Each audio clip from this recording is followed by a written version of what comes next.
McInnes Watson. We only get the big guns in here to finish off and round off season 2. So I have luckily got you in as a result of some quite astute social media work over the last few days. But you were in Ireland last week, and I was unfortunate enough to miss you. So, how is it being back in the UK at the moment? UK and Ireland, obviously, for our Irish listeners. And what have you been up to? It was a.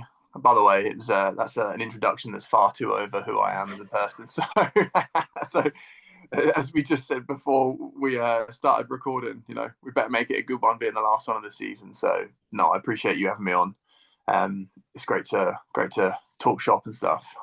We were in Carlow in Ireland this past weekend, which was awesome experience. Some fantastic group of coaches that came together from all over the place. We had guys come from Derry, which is like over 3-hour drive to some people had, they'd gone out their ways to spend that time with us on the weekend. And I was really grateful for it because I got a ton of experience from it myself. And it's all about the attendee kind of learning at something like this. And you're like, I don't think you understand just how much, especially when, like, for someone like myself who, I've done quite a lot of educational based workshops and stuff, but to have something that's a bit more professional and I'd say just better put together, it's a hell of a learning experience for me, which was really cool. So we've been back in the UK, back from the Middle East since the end of September now, which is a nice transition back for us to focus full time on kind of what we're trying to get moving with our business. And it's been nice. It's been nice to obviously see family and stuff like that, and be back in the home country. But the weather is it's not as nice, and and when you attempt to try and make social media posts and you're like, okay, like I don't necessarily have a facility that I'm like that cool with at the moment. I'm like, it's like figuring out a few relationships with people that I can go and maybe film something. And I said to one of my friends that I've never owned a public gym membership in my life. Like it just so happened to be that it's been like I was an athlete and I was in a higher education facility, and I kept going to that facility and working with the same coach for like 5 years after university, and then I was coaching myself, and I had like a facility that I was working out of, so I would always train there, and it's been the same. And we had one in our compound, and there was never anyone in it. I went into a public gym the other day, and I was like, "Oh wow, this is a completely different beast." So it's nice to change things up. I kind of do like that feeling. You get set in your ways of doing certain things, and you're like, "Cool, well, we've got to figure some new things out." And it's been nice to be back, and especially to connect with a lot more people. It's been really good. Nobody prepares you for when you've been going through that process for so long, that anxiety that comes with when you go into a public gym and there's 100 people in there and you're like, oh my God, I have no control over this situation. And there's just too many people that I can't structure my session in the way that I want to structure because I don't have the same availability of equipment and space that I would like. I'm conscious of not being in this person's way. Or am I in this person's way? I need to use that next. Should I go over and put my stuff next to that now? And I've been through that myself, so I can completely empathize with you on that. And I found myself now, I always plan my day around the gym and get into the gym in the middle of the day when it's quietest, so that I can train. And there's been a couple of instances where I've gone in at 6 p.m. and I've left because I'm like, that's too much for me today. Yeah. You put a load of weight on, let's say you're about to do a squat, you put a load of weight on, and then you just turn around and some guy's taking a 20 kg off of it. And you're like, hang on. Like it's like a free for all in there. But anyway, these funny little experiences. Maybe I need to get myself to a private facility or something like that. It's a bit more quieter. maybe good things will come when you're outside your comfort zone. And it sounds like you're outside your comfort zone for sure, running the seminar in Carlow at the weekend. What were the lessons that you took from doing that? Like, did it flow as well as you would like it to flow, or did it go in the directions that you intended to go in, or did you go off in different tangents, which might be a good thing in a way? Yeah, there was definitely some good tangents that we went on. I think the number one bit was, so we had like a introduction to the science of plyos, and going into my system, how that fits it, how basically how my system always relates back to what I class as like the plyometric landing sequence, and understanding each phase of a movement, and how manipulating that in different ways allows you to structure like a spectrum of different movements. And then we then related back to that in the second theory after we'd sandwiched that with a practical. Mm-hmm. And in the second theory, we looked at programming and ways in which, when you manipulate that landing sequence, what are the changes and adaptations, and then how you'll look to program those things in at certain times in the year and stuff. And I knew that the practical element was going to be a good part of it, but I think that the value in it seemed like it was a lot higher than my expectation. Maybe the attendees think differently. And I'm going to ask for look at some feedback, things that they might change and stuff, maybe over the next couple of weeks, which I'll be really thankful to, just get a feel for what they've said. I've had great feedback just in general about how much they enjoyed it, and just a different outlook to dynamic movement and stuff. But that for me is, how can I manipulate another one that might be slightly different, and we spend a little bit more, not necessarily, we did a lot of moving. I got the guys to, like, I think it's my job as someone that's done this for 12, 13 years to really show people what these movements should feel like and the sensations that they should get, because I don't think not enough coaches have truly gone through plyos. And one of the kind of big messages that I kind of gave to people when they left was, go and do like 3 months of plyos, go and do 6 months of plyos, and understand what changes. Understand that there aren't necessarily things that you can measure in terms of change, but the sensational effects, the feelings of just having a little bit more freedom of movement, being able to kind of unleash a bit more aggression in terms of how you hit the ground, and how that then relays across, maybe if you do regular sprint work, maybe if you're lifting, how does that transfer? Because there's a lot of transfer in it, and just things, like I said, that you can't necessarily put your finger on and say, this is because we improved this output by X amount. There's so much to it that, I think doing a solid block of that sort of stuff is really, really valuable.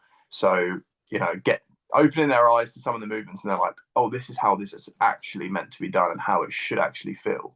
And they're like, okay, maybe the way that I'm coaching it, maybe the way that I'm portraying it to my athletes just needs to be said in different ways. I need to be critical about what happens, movement to movement, and just understand the intent behind things. I've got some great feedback from you, or from the seminar for sure anyway, because one of my interns was down at it, and he said that he found it like mind blowing.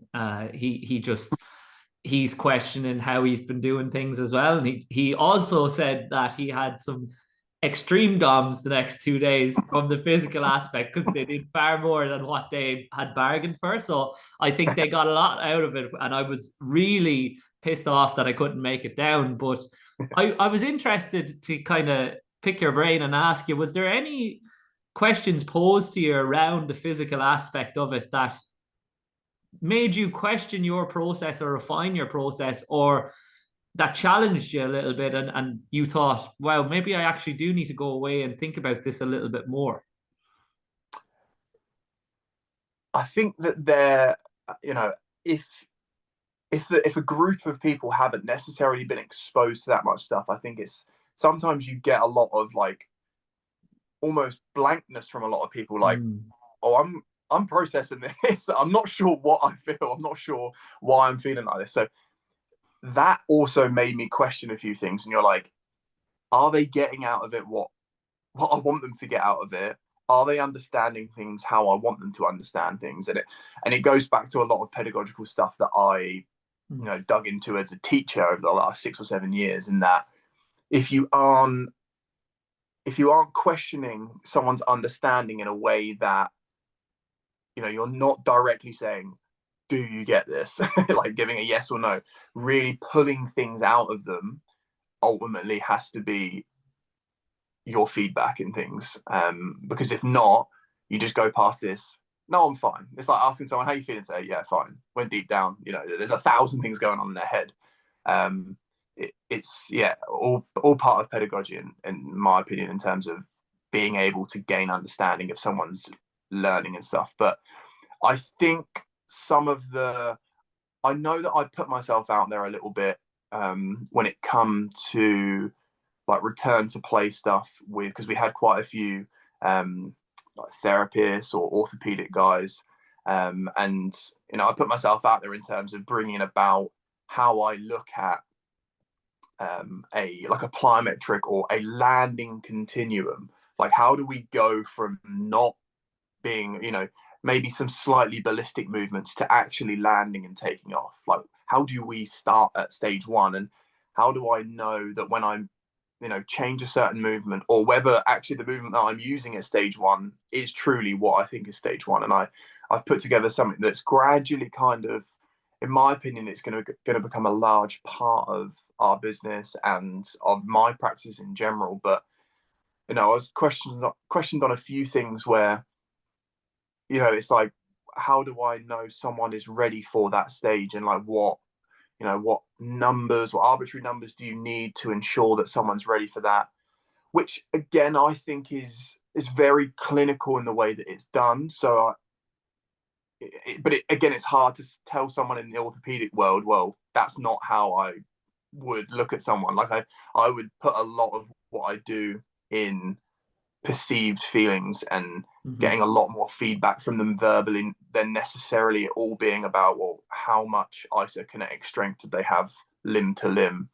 And actually, I did some random reflecting this morning as I was getting showered, and I was thinking about a return to play from Achilles surgery, and the reason why you need to keep doing plyos on your other leg, or keep doing landing and dynamic movement on your other leg whilst you are, you know, a day after surgery. Do you know what I mean? Like, as soon as you've done, you should be doing work on that non-injured site or non-injured side straight away, in my opinion. And the reason why, like, things were coming up in terms of, well, I know so many cases where people pick up things like tendinopathy after, when they return back to, okay, this is this injured site and I'm bringing it back in, and they get tendonitis on the other leg, and you're like, why? It's like, well, we've also offloaded the other side, and it's like, do we cut out that sort of stuff? So I see a lot of that, like, well, why would you be doing that? Well, there's value in it. There's value in, maybe you're overcompensating and maybe you need higher preparation stuff. So there's been a lot of reflection in that sort of thing. And,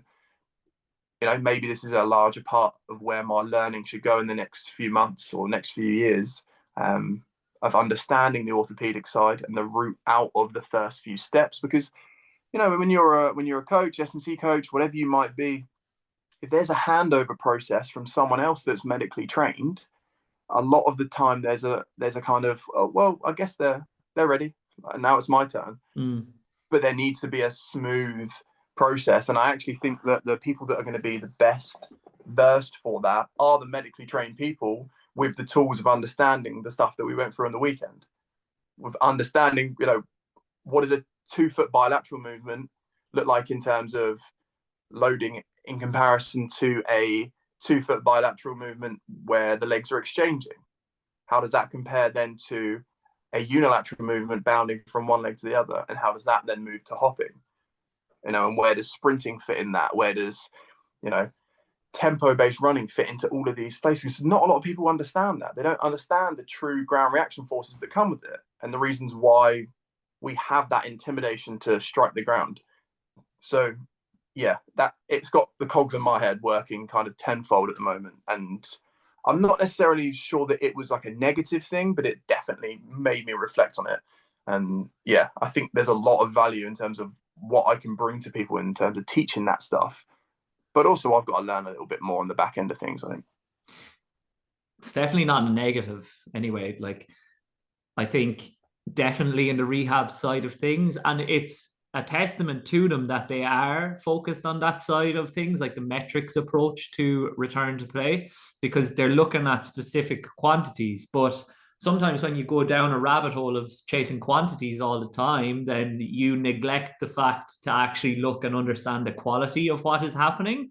And that is where you were kind of linking together by the sounds of things in the seminar and in the practical aspect. You were helping them to have the coaching eye developed to a necessary standard that they can actually understand what they're looking at first, prior to then looking at the quantity. And then you're also talking about the most important component of that, which is the individual component, because there is no point in progressing somebody back to a certain level of return to play or plyometric progressions when their perception of is that they're not able to do that, no matter what the quantity is, because that is coaching. That is the relationship that you have with them and how you motivate them and deliberate with them and get them back into the necessary aspects of training that are going to hopefully improve their performance. And we're talking a lot about quantities and measuring things and then things not being measurable, and people always go down one side or the other. Well, not always, but a lot of the time. Whereas it's not that simple. It's both aspects. And I know when you go to a seminar or you're presenting, people are always going to look for the simplest answer. And that's probably what they were doing. They were looking for the simplest answer to the question. But unfortunately, there is no one true answer to the question, which is what you're always going to be chasing anyway, by the sounds of things. And that's what you're going to have to reflect and refine, because you're going to now probably think, right, if I am going to put a quantity on this, what should that quantity or range be? And you're going to probably, I would imagine by the sounds of things, try to pair that with different levels of your progressions in terms of how you're breaking down the movement and reintegrating people back to the movement, if that makes sense. Yeah, definitely. And is that the way that you see Plus Plyos progressing in the future? Is that the way that the business is going to go? Is it going to be providing more resources for athletes in terms of, I would say, just return to play, but return to play is return to performance, and performance is all a spectrum. So is it giving athletes the tools to improve their performance, or is it going to be a combination of that and giving the resources to the coach to guide athletes towards improved performance? Or it, like, as I said, it could be neither of those. It could be something else completely different. I think, yeah, I mean, we ask ourselves these questions on a daily basis, like which direction do you go in? And ultimately, I think it's going to be geared more towards coaches, because I think when you're looking at these sorts of like complex things like we were discussing, you know, what can you measure, what can you not measure, what should you be measuring, what should you be getting feedback on? It's really hard to get that through a program online. So, and you know, you run into potential issues down the road where, you know, one person has skipped a few stages that ultimately a coach should hold them accountable to in a certain way. So I think giving coaches the tools to do this, you're never always going to fend that off totally, because I think nowadays you've got so many more athletes that are quite knowledgeable and they chase information, and you know, I'm so for that. It's brilliant that athletes are getting a lot more intuitive about things. They question things. They ultimately want the best for themselves. And I'm not saying that people that prior to the boom of the internet weren't wanting that, but I think there's a bit more accountability for them, because they see themselves integrating into a little bit more of the coaching world. So yeah, I think the coaching side is probably more preferable for us, and teaching coaches to, you know, give them the skills to, like you say, see movement, address movement, remedy the movement, and ultimately develop that movement skill, capacity, or whatever it might be, so that, as you said again, the spectrum of return to play and performance is just completely smooth. There's not, oh yeah, we've finished rehab and now we're into performance training. I think that is why you see the distinction in rehab and where plyos enter things. It's like, right, now we've done the rehabilitational stuff and let's move into plyometrics. or let's move into dynamic movement. And I kind of throw that against the wall for people and say, you should be doing plyos realistically from the moment that you can land. It doesn't need to be depth jumps from 10 feet. It just needs to be a landing and a takeoff. And I said, like I said at the weekend, It likely never needs to be depth jumps from 10 feet. I exaggerate. Sorry, if you listen to this, don't depth jump from 10 feet. But yeah, like I said at the weekend, call it what you like. Call it plyometrics, call it landing dynamics, whatever. I don't care about the time frame that you spend on the ground.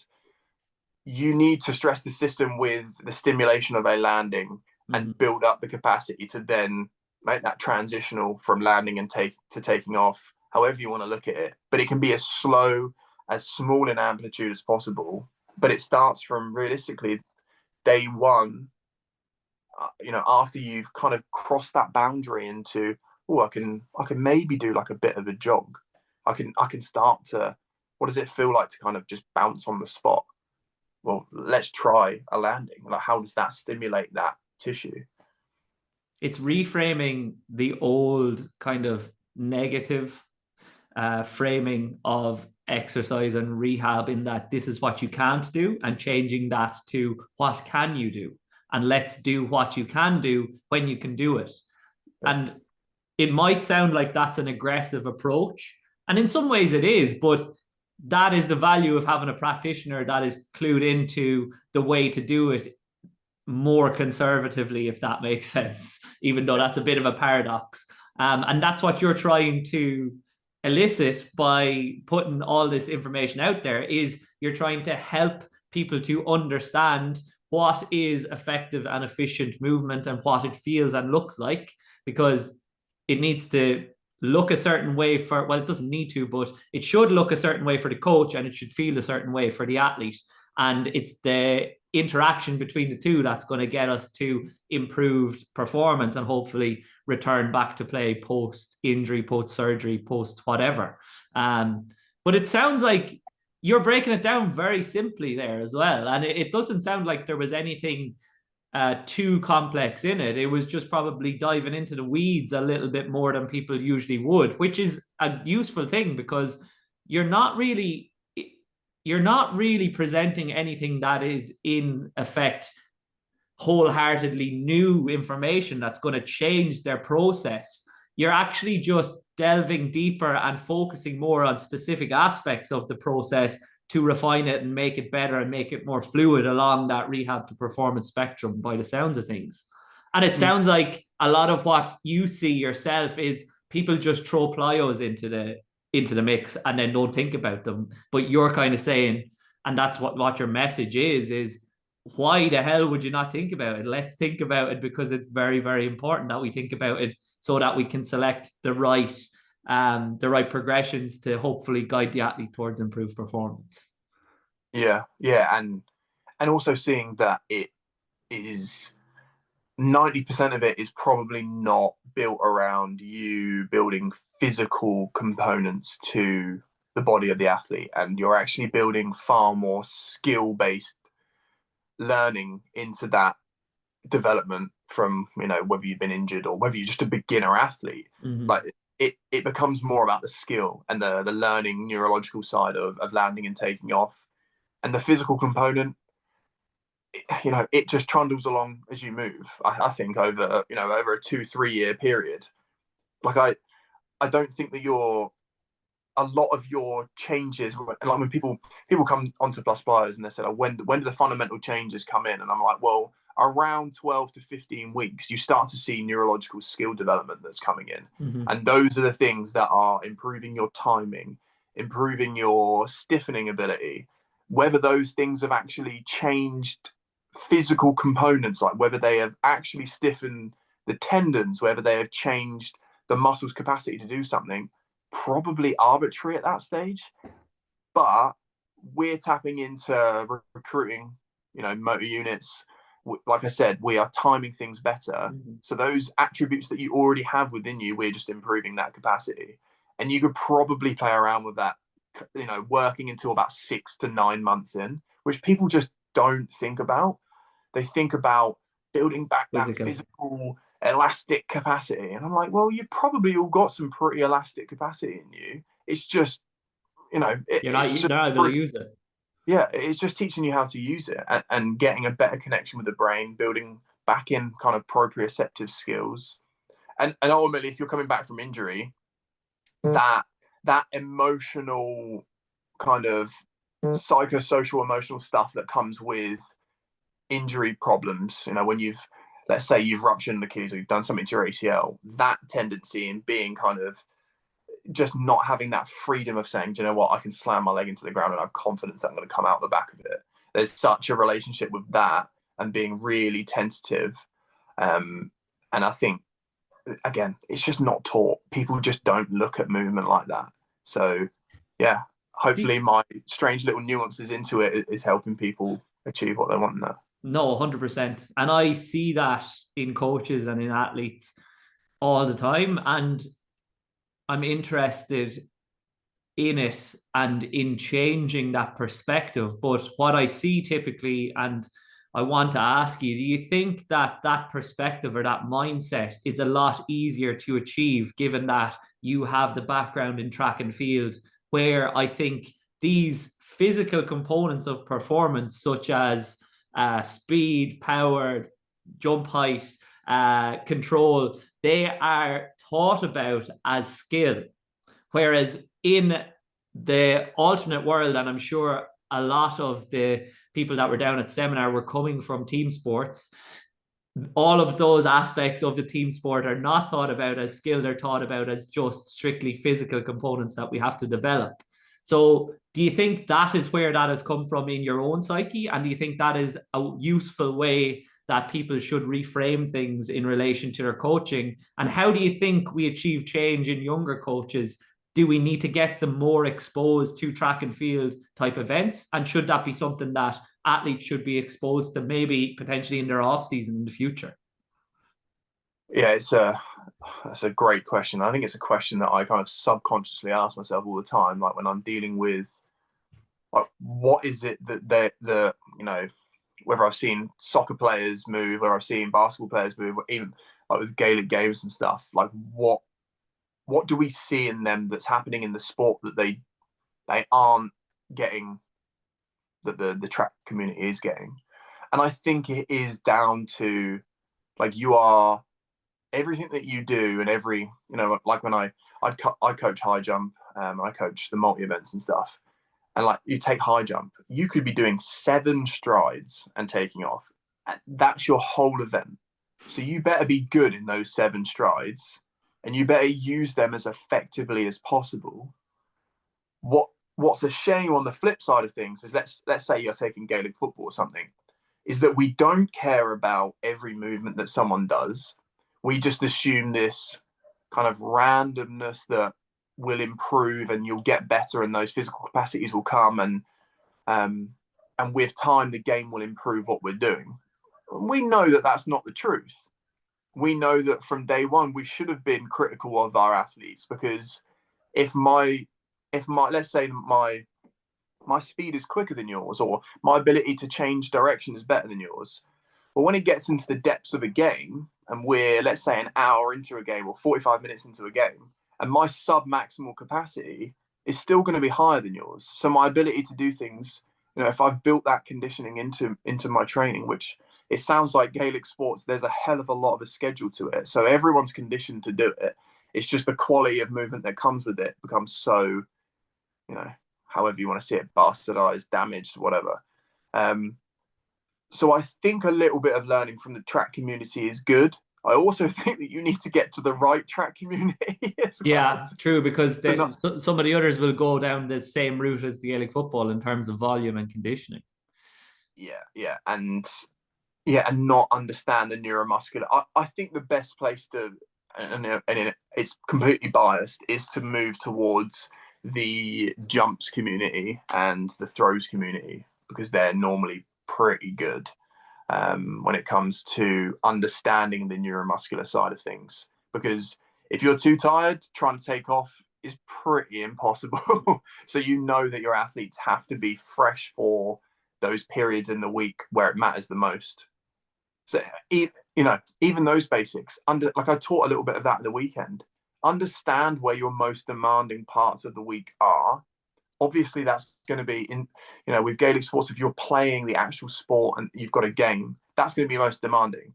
Mm-hmm. So when you place your other highly demanding neuromuscular activities, is going to be, you have to scatter it around to make sure that you're getting the most out of it. Because if you don't, the likelihood for chronic injury is much higher. The likelihood for inefficient movement is higher. The likelihood to build in poor tendencies is higher. If you're doing neuromuscularly like high work, let's say you're trying to do plyos and you're doing it under fatigue, your tendency to build in like slower takeoffs or a more muscular driven based takeoff is like tenfold, because you constantly drill that into the body. You constantly change that ground contact that you're trying to achieve. Let's say that you're trying to jump for height as an example. But every time you put down your foot and try and jump for height, if you put 0.05 of a second onto every single takeoff for the whole of a season, because you put that the day after you're playing a game, well, what are you expecting to do? You're probably going to take off in that way for the rest of eternity if you don't mop it up. So it's a tough one, because obviously finding time is a big thing within team sports. But I think you don't necessarily have. I mean, maybe this is the revolution of my stuff, is to expose people to more things that maybe come from track and field that aren't necessarily track and field. But I'd always say to someone, go shadow a multi-events coach for 6 months. Just go down to one session a week and just watch, see what they do, see how critical of movement they are. And yeah, you never see tactical team sports coaches say, why are you striking the ball like that? Like that leaves the scenario, right? It leaves the conversation when someone's 12, 13 years old. Do you carry on teaching someone how to strike a ball properly at that age? Do you carry on teaching them how to? It's very little, isn't it? It's always about tactics then. Yeah. Or, well, the only time that they might do that is if it's a serious like outlier and like you're seriously alternate or different to everybody else. But the likelihood is, if you are a serious outlier, you've figured out how to do it that way as a result of being more successful doing it that way. So if you try to change it now, you might get worse before you get better. That's something that I kind of pride myself on as well, though, is that when I'm coaching, I don't look for the one true perfect movement, because they're all going to move in different ways, because they're all different athletes. And that is something that comes with Gaelic Games and rugby, is they are all different shapes and sizes. So they're all going to have different movement solutions. But it sounds like from your perspective there, the major bugbear or the major thing that perplexes you about Gaelic Games is, well, one, partly trying to fit things in terms of time and in terms of schedule, but two, people saying that they don't have the time to implement it, when it's probably a lot less than what they think they need to dedicate to it to see the benefits in doing so. Yeah, I always get the question, how do I continue to sprinkle in plyometrics in season? And I said, well, start from day one in the off season to make sure that you're ready for it in the in season is your number one thing. If you're in season right now and you don't do plyometrics, don't try and integrate it. Yeah. But like, do you know what I mean? Like it's like saying in the middle of an in season, right, I want to add in, let's say, bilateral strength. Are you going to get it in? The likelihood is probably not if you're not already doing something. Mm-hmm. So again, my thought process is around the skill development over a long period of time. It's about, it doesn't matter whether these guys get that much faster or they jump that much further or they get a little bit more efficient.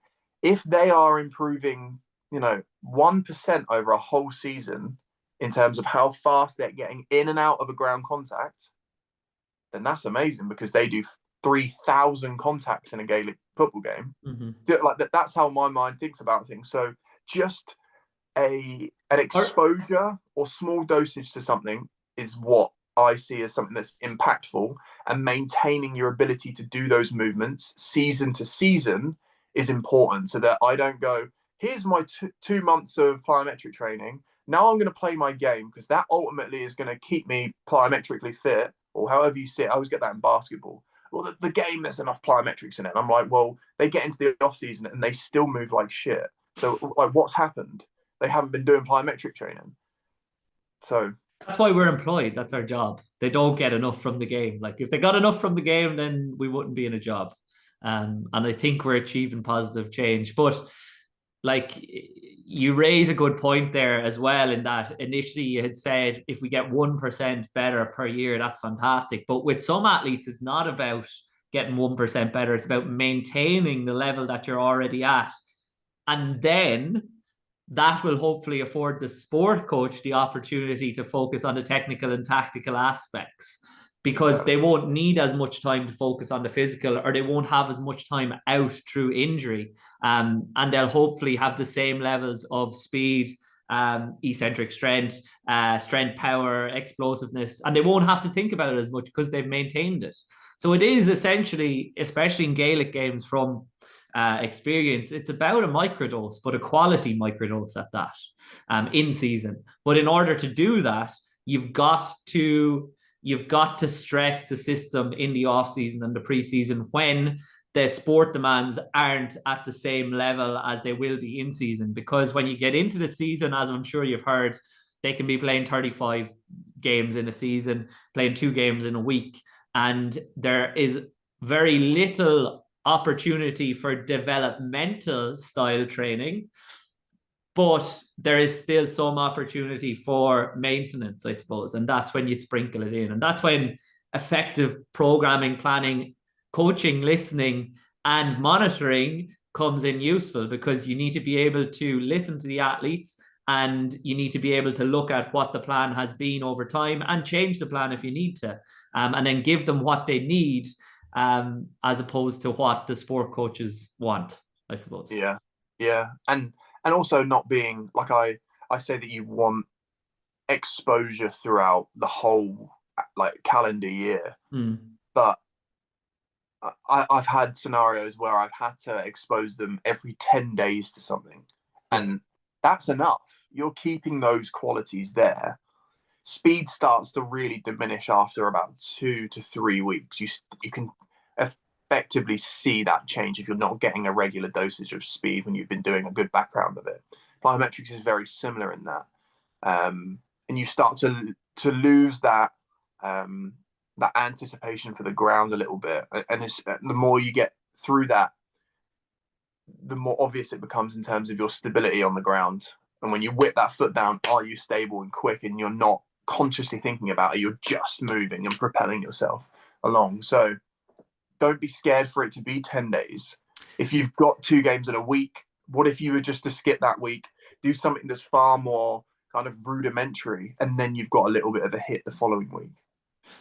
Well, that needs to be the decision that's being made for some athletes. And I think, like, isn't it, Dan Pfaff said that with Rutherford, he only did a dose every 10 to 14 days or something, and he won an Olympic medal doing it that way. So, well, I think some of the best stories about Rutherford is that for about 7 or 8 years, he was training 6 days a week for 2 or 3 hours a day, and was that guy that should have, would have, could have. And when Dan came across before London, the ultimate big shift in things was that he trained 3 days a week, could not handle back-to-back days, and understood what was continually injuring Greg and stopping him from developing season to season. And all he needed was 2 or 3 years where he was constantly able to get exposure to things for him to develop. It didn't need to be the perfect storm, because he definitely got a few injuries along the way from kind of 2012 to 2016. But I'd say from 2013 he did get injured, but 2014, 15, and then into the 2016 Olympics, those 3 years were really solid for him because he continually had that exposure. And it could be every 14 days. It could be every 10 days. So yeah, again, we also assume that everyone should be training far more than they actually need to, and what you're doing in that training session just needs to be better. Yeah, that's like I got round to Whole coaches other this year with it. No, well, it's correct, and I think there has been a shift, and I've had conversations with GAA coaches of late, because one of my podcasts where I talked about in-season GAA, I just talked about our process and how in the past they would have expected the athletes to train 6 days a week or perform 6 days a week. So train 5 and play 1. So they would have done pitch, gym, game, and maybe another gym or another pitch.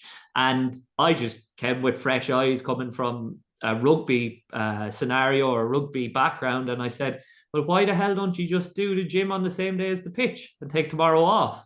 And they were like, I don't know. We just never thought about it that way. So then we started doing that, and then players were getting time away from the pitch, which was massive, less stress. It was making the quality of training better. Their recovery was better on the days off, and it didn't become a burden for them to get to the pitch 6 days a week. It was something that they enjoyed, which is very important in an amateur sport like GAA. When these guys have been on site since 6 o'clock this morning until 5 o'clock, then they rock up to training. They don't want to be there 6 days a week. They want their time playing the sport, although it's at an elite level. They want it to be enjoyable, number one. So you need to give them enough that it's enjoyable, but not too much that they're not enjoying it anymore, which is probably the difference, I suppose, when you compare Gaelic games to association football or rugby, because I suppose that's what perplexes the British coaches I talk to when they're like, I'm like, well, some of them are playing two sports, and they're like, why are they playing two sports? Like, and what are they getting paid? And I'm like, they're getting paid nothing. And I don't know why they're playing two sports. I'm trying to get them away from doing that. But Yeah. like, I now I'll just give you what we did in terms of plyos, because we did do quite an intensive phase at the start. Well, I shouldn't say intensive. We did an extensive building into intensive of a lot of plyos. And I am lucky in that our head coach or sport coach in the early preseason and off season doesn't involve a lot of technical or tactical coaching, because he doesn't want to, he terms it, burn out the athletes from a sporting context. So he solely would focus on movement skills and movement qualities, which is deadly as an S&C coach, because it makes my job a lot easier. It gives me more to do. So we built that, and we actually built it indoors because of the Irish weather for a lot of time, which was great in terms of developing stiffness, reactivity, and tolerance. And then when we got to the pitch, even though it's a long season, we just moved towards doing our plyos pre-session. And we would vary our days, green and red days. We'd have yellow days as well in terms of primers, but on our green days we typically would focus on, I know you don't like these terms, but I'm going to use them anyway, extensive plyos. And then on our red days we would do more intensive focus, and then on our yellow days, which are primer sessions, we might do a lower volume of intensive plyos. Now I know what you're thinking, and I'm not actually coaching the movement, but at least I have some sort of an idea of when we're doing it and why we're doing it and how it fits into an overall program, I suppose. So I'm going to ask you and put my neck on the line. How would you change that if you were to change it? What would be your focus points and the questions that you would ask me? I mean, I think the big thing is how the extensive stuff is the extensive stuff just purely kind of overcoming based work where it is just tall movement and it's at sub-maximal capacity? How much of it is linear based in comparison to multi-directional stuff? And you know, are you using some form of, you know, it could be very kind of extensive or rudimentary plyometrics? Is that something that they will use for every single pitch-based warm-up? You know, this is ways to, like, this is ways in which I steal time. When people say, oh, this day I'll do like my rudimentary hop series or things that they've got from Altis or like from my stuff, my light tier stuff. Doesn't matter whether it's a red, green or orange day, they'll always do light based movement, and that is a that's a base of landing pattern skills that come in. That's a base for, I think, ankle kind of prehabilitational stuff, if you want to call it for it, but just ankle preparation. It's for tendon resiliency stuff. And then I would look at, okay, now you can oppose your other stuff. Now you can look at more submaximal locomotive stuff as opposed to maximal locomotive stuff, whether it's, you know, up in the air, whether it's for distance, whether it's for speed or whatever. And yeah, maybe alternate how that might look. So on a red day, you might actually flip it on its head and do more yielded based landing and takeoff stuff, where there isn't such a hit on the lower leg and neuromuscular impact of things. I think there's some value in that, and you can actually build up slightly in terms of volume with that stuff, which I think is really valuable. So yeah, that was a lot of questions in one. No, piece. It's great. And in terms of, I didn't really think of it in terms of where are we? Are we in a yielding? Are we tall, or are we dropping down into deeper ranges? Because I'll be honest, I hadn't come across your stuff until midway through the season. So in keeping with your own principles, I didn't think it was a good idea to start implementing that all absolutely. Don't do it. Yeah. In terms of coaching and perspective, I am a fan of a lot of variability from both providing athletes with somewhat of a challenging environment, also increasing focus prior to the session, because we'd always do it in the warm-up, as well as that they would hopefully have more enjoyment as a result of doing so. And then I would usually split days up on pitch into a linear speed focus day and a change of direction focus day. So on the linear focus day, we would be generally more linear or vertical in our plyometric variations that we'd use, but in the change of direction focus day, then I would be moving in multiple different planes and providing them with different opportunities to do so, because I'm using the plyos as a preparatory solution to the rest of the session, which is going to be more specific movements to the game, if that makes sense. And do you know what?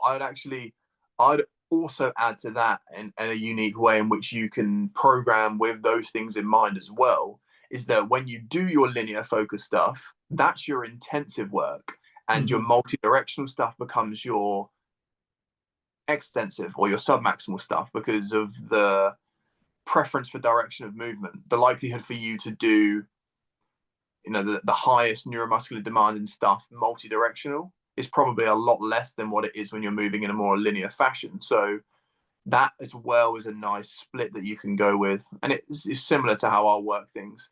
And it could be, you know, it could be split even further. And I presented some of this stuff as well at the weekend, where it could be that you split acceleration based stuff with slower ground contact times, upright running with more faster overcoming ground contact times, and then tempo based stuff with real submaximal based, just, you know, multi-directional plyometrics. There's a million ways in which you can do it, but it's about finding what you think fits well to your group, I think, personally, and the schedule itself. I think, like, it's no coincidence that we both have similar ways of thinking about things. And I like what you said there as well, because our linear days would usually be our red days, I'd call them. And then I call our change of direction days more orange focused. Now, that's not moving into moderate intensity style things. That's just a color coding that I give to the sports coaches to know what they should be doing on those days. And I think that all of this stuff is probably coming from the fact that two of us are Charlie Francis fanboys, and we've stolen a lot of things from him, and he's had a high influence on our biases, I suppose, as coaches. And I think that maybe we need to get somebody into the conversation that's going to challenge both of us in regards to that, other than we're just going to turn into a vacuum of congratulating each other on our fantastic systems. We're not being challenged, but I definitely see merit in that. And I think that is probably where I would fit it in that specific scenario of Gaelic Games, because I know a lot of listeners are from a Gaelic Games background. But in relation then to a rugby context, I did want to ask you if you're familiar with the work that Keir has done, Keir Winham Flat, on specific plyometrics for development purposes in rugby union based upon position, because he has used Bondarchuk's exercise classification model and moved from more extensive and general to more intensive and specific over time. Do you think that is something that would be beneficial in not just a rugby context, but maybe in an association football perspective or a Gaelic Games perspective based on positioning of the athlete? Now, I know that's a big endeavor to undertake, but is that something that would align with what you think? And do you think it would be beneficial to athletes to have an individualized approach to their plyometrics over the course of a season? Yeah, well, I mean, I've presented my tiers within the Bondarchuk classification system as well, and I've done that. I did that on Strength Coach Network's level 2, and I took light and deep tier from Plus Plyos system, and that was more general prep. This is very generic in terms of, you could be even more specific with it in terms of orientation of movement, in terms of position specific stuff.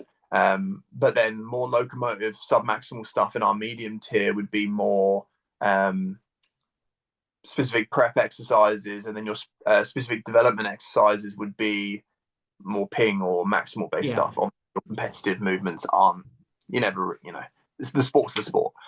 And I definitely think there is a place for it. I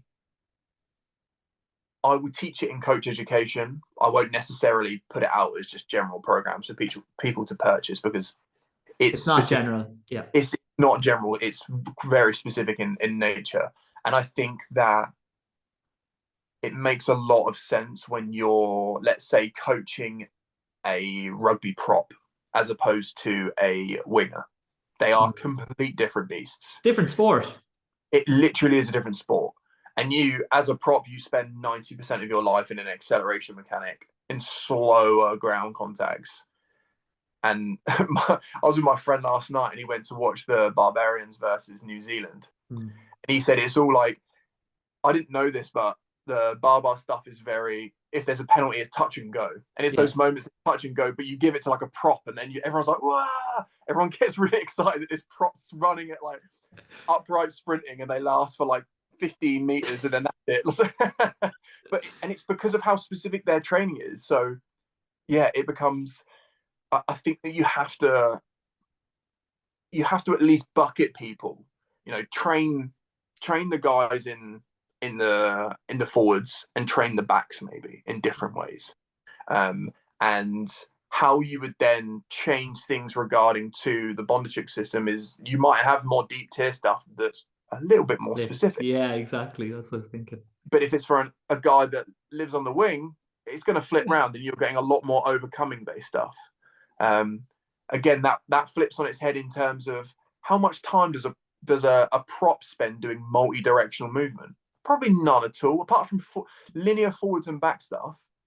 There's not a lot, really, is there, in the grand scheme of things, in comparison to, let's say, the directions and lines that... In comparison to, yeah, that's important. In comparison to. Obviously, they need that work, but if you're talking specificity and you're honing in at the top of that pyramid, the bang for their buck is straightforward power development at deeper positions. So use those sort of movements that are going to give you that.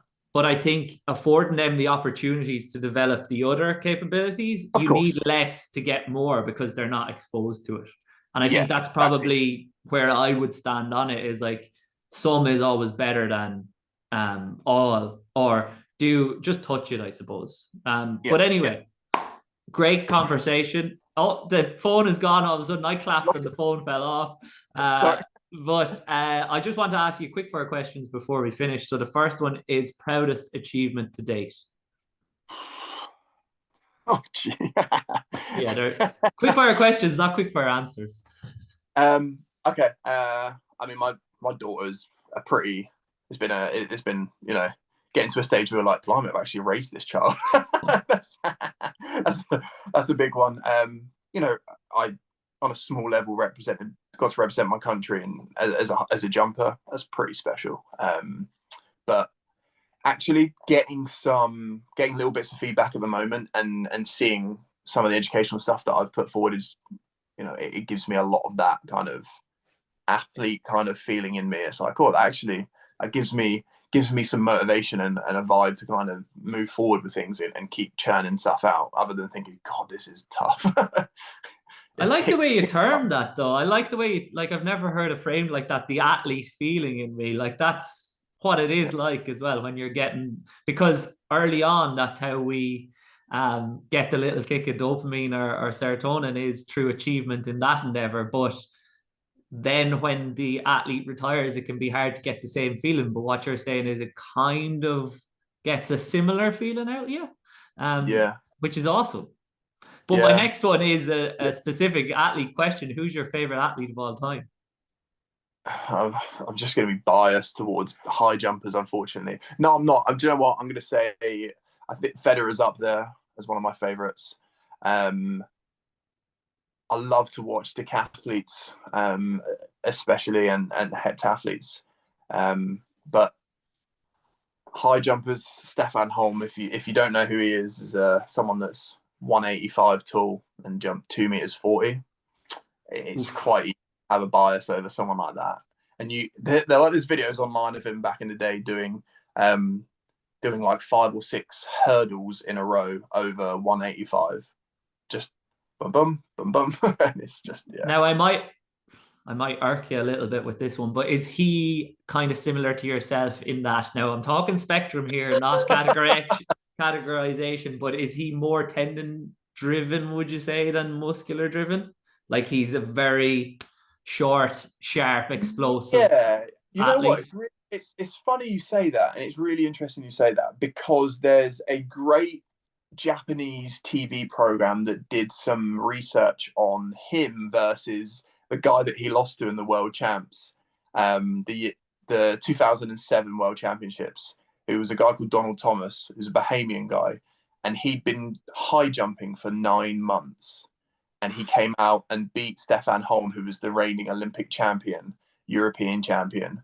And they looked at their anatomy, and they're very similar in terms of height, but in kind of in East African, like typical East African kind of anatomy, Donald Thomas, because I think that's in terms of his migration of ancestors across the Bahamas, I think it's East African, but he has a long Achilles, a bit slower on the ground, but has a really short calf and a long Achilles, whereas Holm is the opposite. He has a short, but he has a short, stiffer Achilles. They show you in the movement, and a big fat calf, and soleus. So obviously he's the tendon, speed driven based animal for sure. But it's interesting, like when you've seen that stuff in relation to other high jumpers, it's like, oh, it's hard to say, is he a tendon based athlete? And I'm like, Donald Thomas used his tendons really well, but just in a different way, because he had a different anatomical structure. So it's quite cool to see that stuff anyway. But the guy with the long tendon, though, does he still have a short contact time? Very short. In relation to, obviously, not to a general athlete, but in relation to other high jumpers. Or is it longer? His is longer than Stefan's. Okay. Yeah, but not too long. Again, jumped 2 meters 38, 37, and yeah. But this just shows the value in not focusing on absolutes, because we say tendon or muscle driven, and we think either thickness in the tendon or like a thick, big muscle, whereas nobody was really going to think about the length of the tendon usually. So there are more factors if we are to focus on tendon versus muscle, which is why I always talk about a spectrum as opposed to like boxes to categorize athletes in. Even though sometimes you have to put them in a box if you're going to coach them, which is different. But second last question, what's the biggest thing you've learned in the last 12 months? How impatient I am having a daughter. I don't envy you there. The final one then is, what would you tell your 18-year-old self? Make sure to listen to your coach more than you already are. And my coach is my mentor that I've had 14 years. So yeah. I was going to ask you if there's any chance you think you could get Eric to present at any seminar, or has that ship sailed? There is potential, and the cogs in my head are working about